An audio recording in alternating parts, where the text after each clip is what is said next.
Hey everybody, Jonathan here with Long Range Tactics and Distinguished Tactical, and today we're going to talk about movers.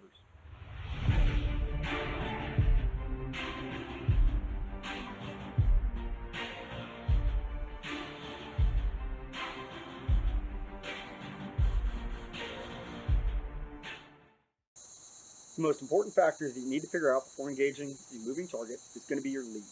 There's a couple of things that go into that. First, you've got your range to your target, so you can figure out your time of flight. You've got the speed of the target, and then you also have the azimuth of the target, or the direction that it's going, whether it's going directly left to right in front of you, or if it's moving back and forth at an angle as well as left to right, because both of those will vary what your lead needs to be. There is an elaborate formula that you can use to figure out your lead, but we can summarize the first half of that by coming up with a unit of measure that's just mils per second. And essentially what you're going to do is you're going to measure how far the target moves in a mil reticle in a certain amount of time. And then you're going to divide that by the amount of seconds. For example, you'll measure the target moving for approximately 10 mils, and whatever your time comes out to be for that amount of movement, you're going to divide that by that time. So if it takes 2.3 seconds for it to travel 10 mils, you'll divide it by 2.3, and that'll give you however many mils per second it is moving. Now, it's important to remember that measurement that we just figured out is to the center of the target. So that is not your lead off of lead edge of the target. What you're going to need to do to figure out that is figure out how wide the target is and what the distance is from center to edge of the target. You're then going to subtract that measurement from your lead, and that will be your new lead for the lead edge of the target. Now that we've figured out our lead, we just need to determine which way we're going to engage the target, whether we're going to use the track method or the trap method. The tracking method works better for targets that are on an unpredictable path. If it's a robotic mover on a range that you don't know exactly where it's going to be, you want to make sure you're keeping that target in your reticle at all times.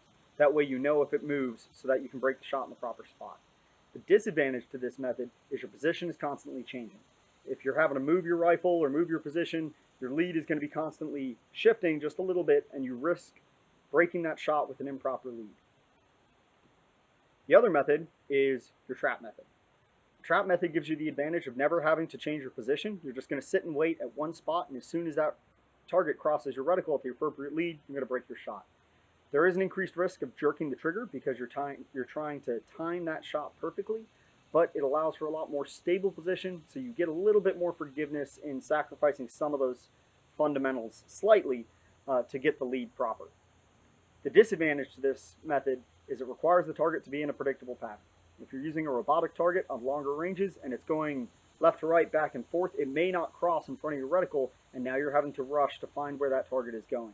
It may be helpful to back out your power a little bit if you're dealing with one of those situations. That way you can still see the target even if you're laying in wait and know that if it's going to cross your reticle at the right spot. A major factor that comes into play for moving targets is wind. Obviously, wind still has effect on your projectile while you're engaging a moving target. The problem that people run into with wind is that, especially with advanced reticles, people have started to hold their wind calls instead of dialing, which is very effective for stationary targets, but gives you a problem for movers. Because you're trying to simultaneously hold your lead and hold your wind, as the mover changes direction, your lead now has the wind either added or subtracted from the hold. So if you have a 1 mil hold for the mover and a 0.5 hold for wind, going one direction your lead is going to be 1.5, and going the other direction your lead is going to be 0.5. The problem is on the clock or under a stressful situation, we have a tendency to forget this. And so we end up holding the wrong lead for the wrong direction and end up missing by a gross amount. Easiest way to get over this is to just dial your wind. If you make an accurate wind call, dial it onto the optic, your lead now is the same no matter which direction the mover is going. And it makes it easier for adjustments because if you notice you're behind the target, it's much easier just to plus up your lead if that miss is due to your lead being inaccurate.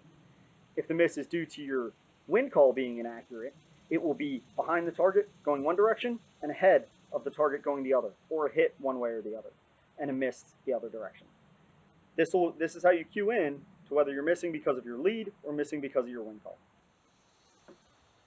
I hope this video helped you guys out and gave you some insight into what it takes to engage a moving target and some different techniques you can try at the range next time you're presented with that problem. If you guys have any questions or comments, leave them in the comments below.